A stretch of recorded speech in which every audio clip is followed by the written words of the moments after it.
우리 함께 하나님 말씀 함께 보시겠습니다. 베드로전서 3장입니다.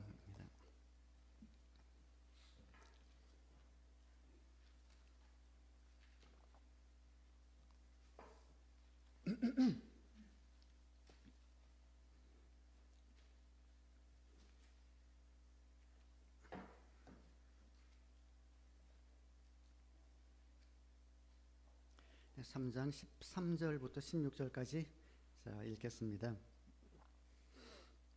그러므로 여러분이 열심으로 선한 일을 하면 누가 여러분을 해치겠습니까? 그러나 정의를 위하여 고난을 받으면 여러분은 복이 있습니다. 그들의 위협을 무서워하지 말며 흔들리지 마십시오. 다만 여러분의 마음속에 그리스도를 주님으로 모시고 거룩하게 대하십시오. 여러분이 가진 희망을 설명하여 주기를 바라는 사람에게는 언제나 답변할 수 있게 준비를 해 두십시오. 그러나 온유함과 두려운 마음으로 답변하십시오. 선한 양심을 가지십시오. 그리하면 그리스도 안에서 행하는 여러분의 선한 행실을 욕하는 사람들이 여러분을 헐뜯는 그 일로 부끄러움을 당하게 될 것입니다.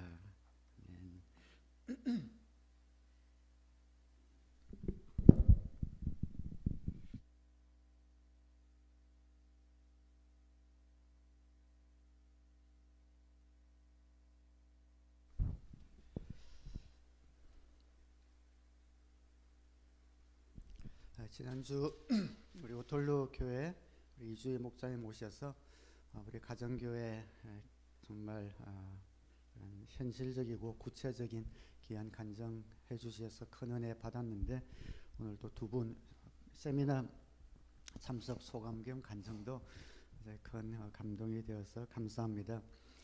특별히 우리 교회가 예전에 한 6년 연속 세미나를 주최했던 그때가 물론 어려움도 있었지만 또 우리 교회가 가장 영혼 구원의 꽃을 피우고 열매를 맺었던 그런 행복한 시간들 아니었나, 그런 생각을 계속합니다. 종종 칼럼이나 설교를 통해서 제가 그렇게 말씀드리기 때문에 아시겠지만, 어쨌든 제가 목회를 다하는 그 날까지 우리 교회가 다시 한번 세미나 섬김을 통해서 이웃교회를 섬기는 그런 교회로는 만들어 놓고 목회를 끝내야겠다, 이런 결심 혹은 기도를 계속하고 있습니다. 짧은 인생, 하나님이 가장 기뻐하시는 일 하면서 우리가 주님 만나야 되지 않겠습니까? 지난주에 북미 가사원 총원장 되시는 김인기 목사님이 밴쿠버 오셔서 우리 지역 목사님들 만나고 또 나흘간 저와 거의 매일 만나서 귀한 교제 나누었습니다.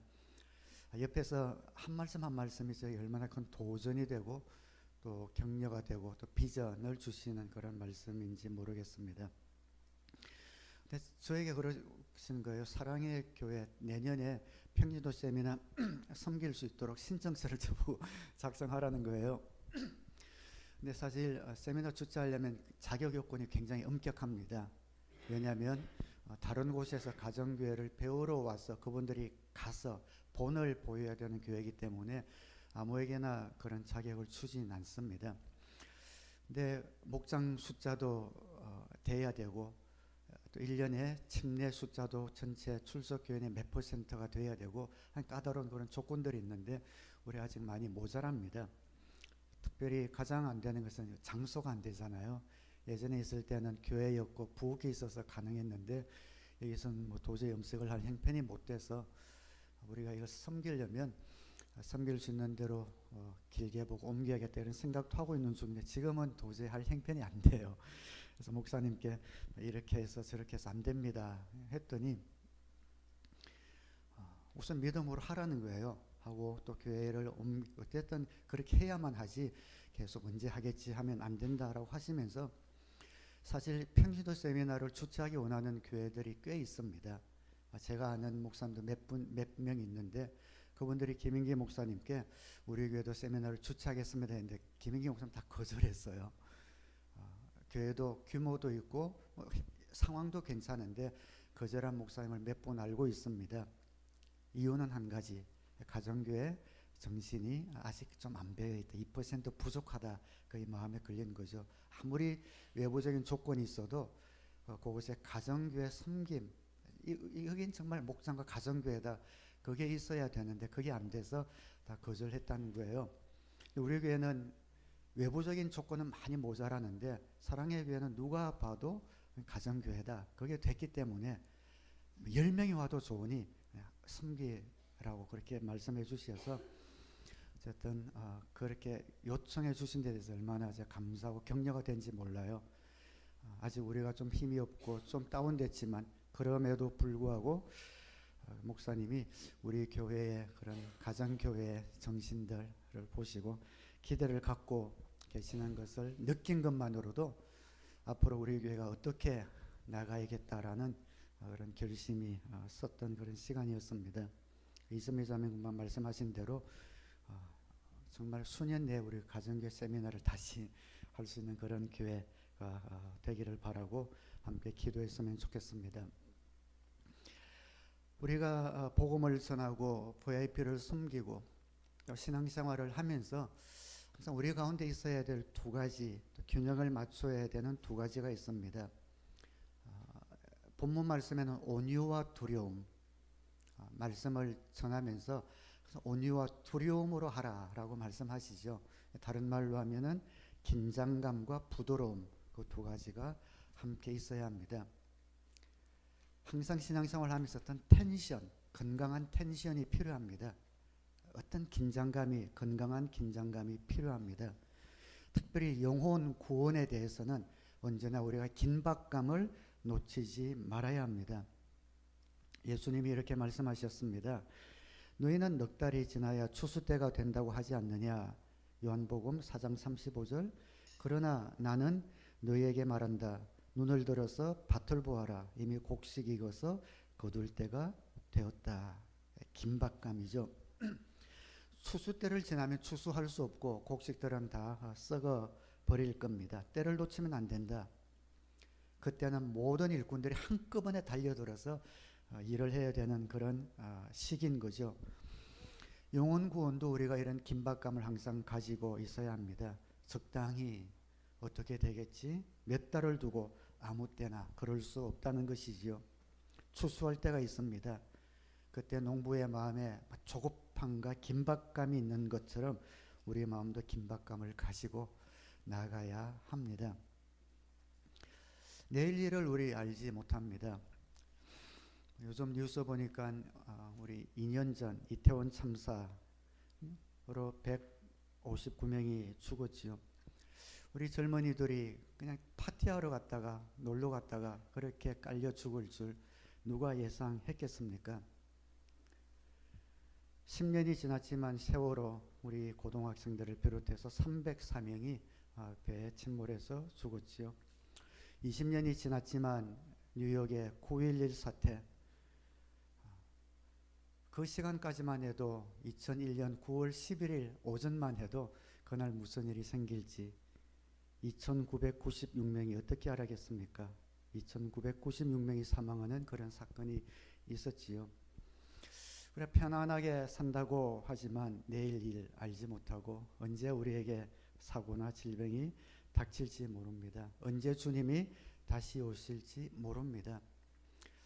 지금 내 눈앞에 있는 VIP가 언제까지나 이렇게 우리와 같은 그런 공동체에서 생활할지 모릅니다. 주님이 오시면 또 가는 길이 달라질지 모르지 않습니까? 예전에 한번 소개해 드린 적이 있는 것 같은데 저희 외가 쪽, 외가댁은 저희 어머니를 통해서 다 예수를 믿었습니다. 그래서 외삼촌 두 분도 목회자가 되셨고 또 이모 남편, 이모부도 목회자가 되셨고 어머니를 통해서 외가댁에 목회자가 벌써 4명이나 생긴 거죠.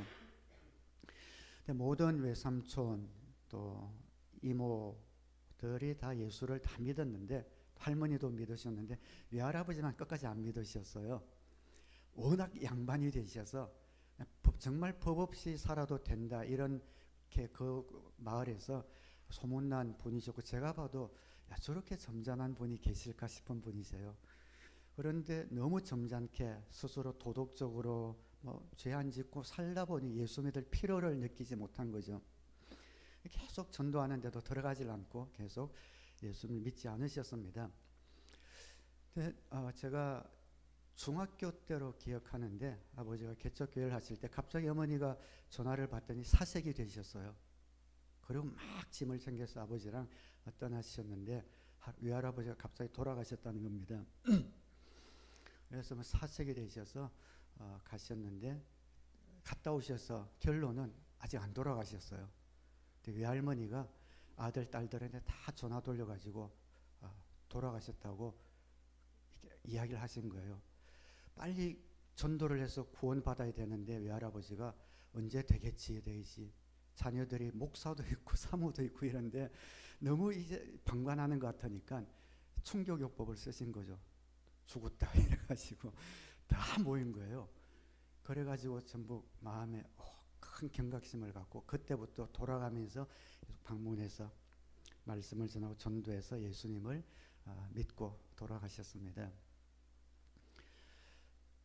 너무 늦게 예수님을 믿어서 이제 천국 갈 날이 얼마 안 남았는데 예수님을 위해서 내가 한 것이 없다 그러시면서 외할아버지는 돌아가시기 전에 재산을 다 팔아서 교회당을 하나 지어놓고 그렇게 돌아가셨습니다.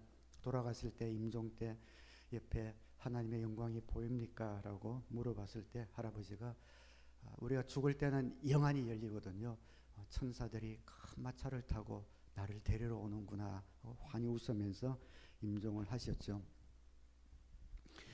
여리고 성에 사는 바디메오, 예수님이 예루살렘 성으로 올라가는 마지막 유월절이었습니다. 그때를 놓치면 바디메오에게는 기회가 없었습니다. 뛰어나와서 소리를 지르며 예수님을 불러 세우지 않습니까? 바이올린 연주를 할 때도 소리가 나기 위해서는 그 줄이 텐션이 있어야 합니다. 적당한 긴장감이 있어야 합니다. 우리가 복음 전할 때, 영혼을 사랑할 때, 영혼을 살릴 때 이런 팽팽한 긴장감 필요합니다. 언제나 영혼이 중요하다는 의식, 영혼에 대한 사랑, 영혼에 대한 섬김, 우선순위를 가지고 살아가는 것, 우리 가운데 복음 전도자에게 꼭 필요한 일입니다. 그러나 항상 긴장하면서 살 수는 없습니다. 긴장과 더불어 긴장 푸는 법도 배워야 합니다. 우리가 한쪽으로 너무 기울어서 영혼이 중요하다 하면서 하나님보다 앞서갈 수 있고 내가 앞서서 일을 망칠 수도 있습니다. 긴장 푸는 법이 무엇인가? 항상 텐션을 갖고 있으면서 긴장 푸는 법을 배워야 하는데, 긴장 푸는 법은 구원은 하나님에게 달렸다 인정하는 겁니다. 우리가 열심히 노력하고 섬기지만 하나님께서 이루실 것이다 라는 하나님을 향한 그런 신뢰인 것이죠. 예수님도 영혼을 살리는데 얼마나 긴장감이 있으셨겠습니까? 그렇지만 하나님보다 앞서지 않으셨습니다. 때가 이르지 않으면 안 했고 하나님의 때를 기다리며 묵묵히 사역하셨습니다. 열심히 있는 사람 흥분만 하다가 일을 그르칠 수 있습니다. 변화는 내가 시키는 것이 아니라 하나님께서 하실 것이다 라는 그러한 마음으로 주님께 맡길 줄 아는 그런 온유함이 필요합니다. 주님께 맡긴다는 것은 관심까지 거둔다는 말은 아닙니다. 꾸준하게 내가 해야 될 일을 충성을 다해서 하면서 관심을 거두어서는 안 됩니다. 하나님께 맡기고 내 마음은 항상 그것을 가지고 기도하고 또 주님 마음 주실 때 가서 섬기는 마음으로 나아가는 것, 이 두 가지가 우리 가운데 필요합니다. 저도 담임 목사로서 우리 교회 VIP 분들, 또 오래된 VIP는 바를 수만 있다면 그냥 머리를 열어서 복음을 넣어주고 싶은 마음이 얼마나 굴뚝 같겠습니까?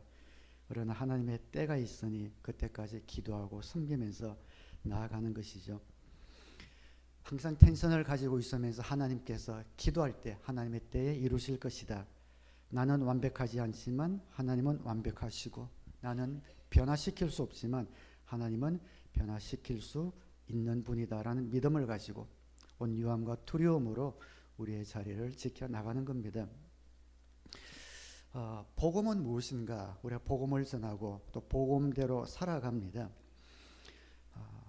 이것이 진짜 복음인가 아니면 좀 복음 가짜 복음인가를 알 수 있는 것이 무엇이냐면, 우리의 중심이 옮겨가 버리면 복음을 전한다, 또 복음 안에서 산다 하면서 실제로는 율법을 전할 수 있고 율법대로 살 수가 있습니다. 그래서 내가 전하는 메시지, 또 내가 살아가는 신앙의 메시지를 한번 오늘 좀 점검했으면 좋겠습니다. 그래서 두 번째 요약제 do or done이라고 제가 썼는데요. do는 하라겠죠. 하라. 그리고 do는 이미 예수님이 하셨다입니다. 율법은 do에 가깝습니다. 하라. 착하게 살라, 섬기라.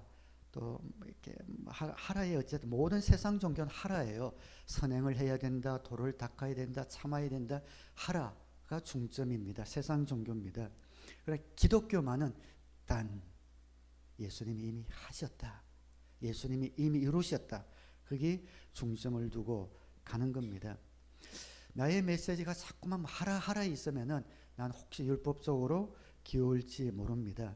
그러나 여러분의 신앙 가운데서 예수님이 이미 이루셨어, 예수님이 다 이루셨어, 거기에 중점을 둔다면은 나는 복음 쪽에서 가고 있을 가능성이 많습니다. 이방 종교의 특징은 다 do, 하라입니다. 복음은 아닙니다. 단 예수님이 다 이루셨다. 우리가 할 수 있는 것이 무엇이 있겠습니까? 죄를 위해서 피 흘리는 것 우리 할 수 없습니다. 온전한 삶을 사는 것 우리 할 수 없습니다. 대속의 삶, 대신 피 흘려주는 것 우리 못합니다. 마귀를 멸하는 것 우리 못합니다. 열매 맺는 것 우리 못합니다. 이 모든 것을 예수님이 이루셨습니다.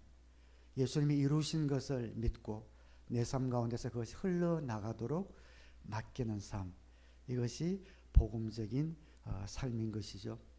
그래서 복음적인 삶은 주님이 이루신 것을 받아들이는 거예요. 요한복음 1장 12절에 그러나 그를 맞아들인 사람들, 곧 그 이름을 믿는 사람들에게는 하나님의 자녀가 되는 특권을 주셨다. 이것이 복음입니다. 겉으로는 받아들이고 순종하는 삶이 약해 보이고 유들유들해 보일지 모르지만, 그러나 이렇게 사는 사람이 강력한 신앙의 삶을 살게 됩니다. 두가 강한 사람, 뭔가 열심히 하는 사람은 어느 선까지는 다른 사람보다 뛰어나 보일 수가 있어요. 그런데 반드시 한계에 다다릅니다.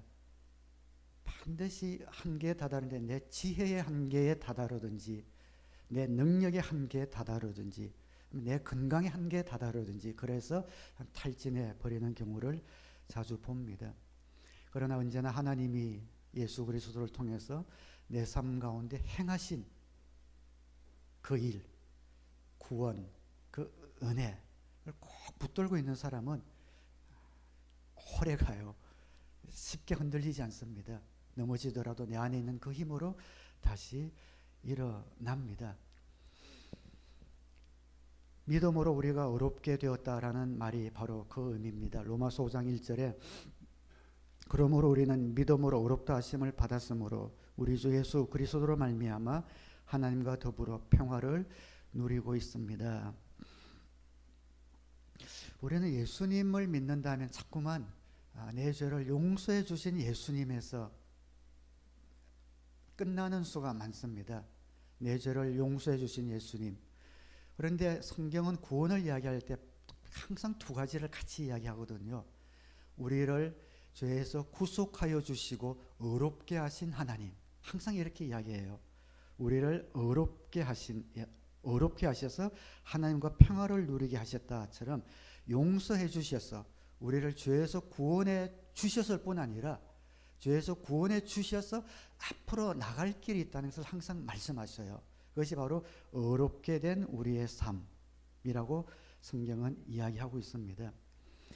우리가 죄에서 구원받아 하나님, 우리는 용서받은 죄인입니다 해서 머물지만, 하나님은 의롭게 된 우리의 삶이 얼마나 능력 있고 감사하고 또 힘 있는 삶인지 가르쳐 주고 있습니다. 예수님을 영접한 저와 여러분은 하나님이 보실 때 의로운 의인이 되었습니다. 여러분, 의인이 되었다는 것이 어떤 의미인지 감이 잘 안 오시죠? 어떤 사람이 유능합니다. 일도 잘합니다. 아내에게도 잘하고 아이들에게도 참 잘합니다. 나무랄 것이 없습니다. 근데 한 가지 좀 이상한 것이 거짓말을 잘해요. 99가지를 잘하지만 거짓말을 잘하는 그 사람을 보고 의인이라고 우리는 부를 수 없습니다. 의인은 완전한 사람이에요. 그래서 성경은 의인은 없다, 하나도 없다, 딱 한 분 의로우신 분이 있다면 예수님밖에 없다라고 말씀합니다. 그런데 그 하나님이 저와 여러분을 보실 때 그 예수님처럼 보아주신다라는 겁니다. 여러분 지금 현재 여러분의 믿음, 신앙의 점수를 매긴다면 몇 점 정도 될까요? 20점? 30점? 좀 후하게 줘서 70점. 나의 모든 믿음 생활을 보면서 하나님 보실 때 내 모습은 몇 점일까? 여러분 한번 생각해 점수를 한번 매겨 보시기 바랍니다. 그런데 하나님이 여러분을 전부 다 100점으로 보신다는 거 아세요? 내가 볼 때는 너무 모자라는데 하나님은 여러분을 100점으로 보셔요. 우리를 어렵게 하셨기 때문에, 의인으로 보시기 때문에 우리를 예수님처럼 보아주십니다. 신앙생활은 거기에서 출발하는 겁니다. 현재 나의 모습이 많이 부족하고 구멍이 많이 나 있지만 그럼에도 불구하고 하나님은 나를 예수님처럼 봐주신다. 그걸 어떻게 알 수 있는가? 예수님 영접한 저와 여러분은 20점, 30점, 50점 우리는 그렇게 생각하지만 지금 예수님 오시면 우리는 모두 다 천국에 갑니다. 천국에는 100점만 갈 수 있어요. 그렇게 하나님은 우리를 하나님의 아들처럼 봐주세요. 이것이 왜 중요한가? 우리는 하나님과 평화를 누리기 위해서 구원받았지만 뭔가 좀 잘못하면 꿀밤 맞을 것 같고 뭔가 또 벌 주실 것 같아서 하나님께 잘 보이려고 노력한단 말이죠. 두를 한단 말이죠. 그럴 필요 없다는 겁니다. 잘 보이려고 노력하지 않아도 우리 있는 모습 그대로 하나님이 우리를 사랑하셔요. 왜 그런지는 모르겠습니다. 하나님의 신비입니다. 저와 여러분을 있는 그대로 그냥 사랑하십니다. 우리가 빽빽 울고 말 안 듣고 그래도 우리를 있는 모습 그대로 하나님이 우리를 사랑하신다. 너의 몸과 마음과 뜻과 정성을 다해서 주 너의 하나님을 사랑하라 라고 하나님 우리에게 명령하셨는데 그렇게 사랑하기 힘들게 느껴지죠. 그런데 하나님은 항상 우리에게 말씀하실 때 두 가지입니다. 하나님이 먼저 우리를 향해서 그렇게 하셨기 때문에 말씀하시는 거예요. 우리에게 몸과 마음과 뜻과 정성을 다해서 사랑하라고 하시기 전에 하나님이 모든 것을 다 바치셔서 우리를 먼저 사랑해 주셨기 때문에 하나밖에 없는 독생자 예수님을 주시기까지 우리를 사랑해 주셨기 때문에 너희도 가능하다라고 말씀해 주시고 우리가 그렇게 사랑하지 못하더라도 하나님이 우리를 보실 때 내가 내 몸과 마음과 뜻과 정성을 다해서 하나님을 사랑하는 것처럼 그렇게 하나님이 우리를 봐주신다라는 것을 우리는 알아야 합니다. 그래서 하나님과의 관계가 편해야 합니다. 내가 부족해도 하나님이 나를 사랑하시는구나. 여러분이 저와 친하게 지내려면 제가 좀 어색하거나 두려우면 안 되겠죠. 어떤 사람 앞에서 잘 보이려고 하는데 잘 안 되면 조바심이 나고 불편하면 그 사람과 친해지지 못할 겁니다. 근데 내가 무슨 말을 해도 목사님은 받아주실 거야 라는 마음만 되면은 그 관계가 끌끄러움이 없이 친해지는 것처럼 우리가 하나님과 평화를 누리기 위해서는 하나님 앞에서 더 잘하려고 못하면 어색해지는 그런 관계가 아니라 어떻게 또 무엇을 해도 하나님은 나를 받아주실 거야. 나를 위해서 예수님을 보내주셨고 나를 깨끗이 씻어주셔서 예수님의 피로 나를 감싸서 나를 볼 때는 예수님처럼 보아주시기 때문에 나를 사랑해 주실 거야. 여기에서 구원받은 후에 우리의 삶이 시작되는 겁니다. 그래서 두가 아니라 예수님이 이루신 그 일을 믿고 우리가 나가면 좋겠습니다. 하나님이 나를 사랑하신다. 나를 좋아하신다. 실수해도 모자라도 예쁘게 봐주신다. 자, 결론을 설교를 마무리하자면은 그렇기 때문에 우리가 어렵게 사는 것이죠. 하나님이 우리를 어렵게 보시기 때문에 우리가 살아갈 때 왜 어렵게 살라고 그럼 하시나? 다른 종교는 어떤 경지에 이르기 위해서 더 어렵게 살라고 얘기하지만 우리 기독교는 이미 어려움을 완성하시고 이루어 주셨는데 왜 또 어렵게 살라고 하시는가? 어렵게 되었는데 어렵게 살지 않고 죄를 지으면 불의하게 살면 그것이 우리를 파괴하기 때문에 우리를 사랑하기 때문에 하시는 말씀입니다. 더 뭔가를 이루기 위해서 어렵게 살라고 하시는 것이 아니라 그렇게 살지 않아도 됩니다. 그냥 그렇게 말씀드릴 수 있습니다. 그렇게 어렵게 살려고 하지 않아도 이미 어렵습니다. 그럼에도 불구하고 어렵게 된 우리가 왜 어렵게 살려고 노력해야 하는가?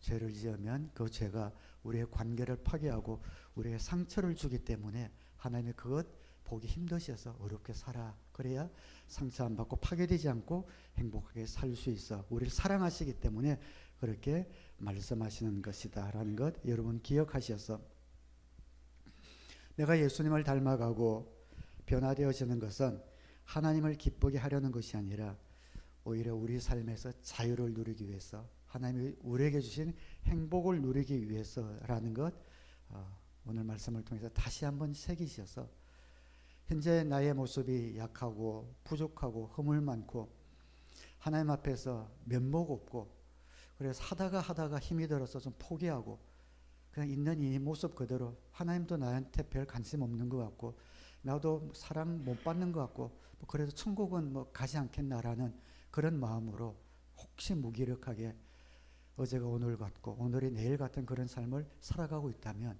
오늘 이 시간을 통해서 여러분 하나님이 정말 좋아하시고 사랑하신다는 그 사실이 여러분 머리에서 가슴으로 와닿게 되기를 주님의 이름으로 축원합니다.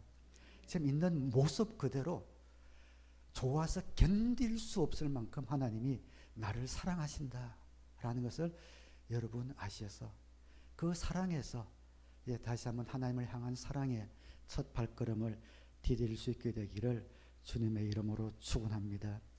긴장감과 부드러움, 온유와 두려움으로 하루하루 채우고 두가 아니라 단 주님이 이루시는 것에 확신을 가지고 기쁨으로 활기찬 신앙생활을 할 수 있는 저와 여러분 되시기를 우리 주님의 이름으로 축원합니다.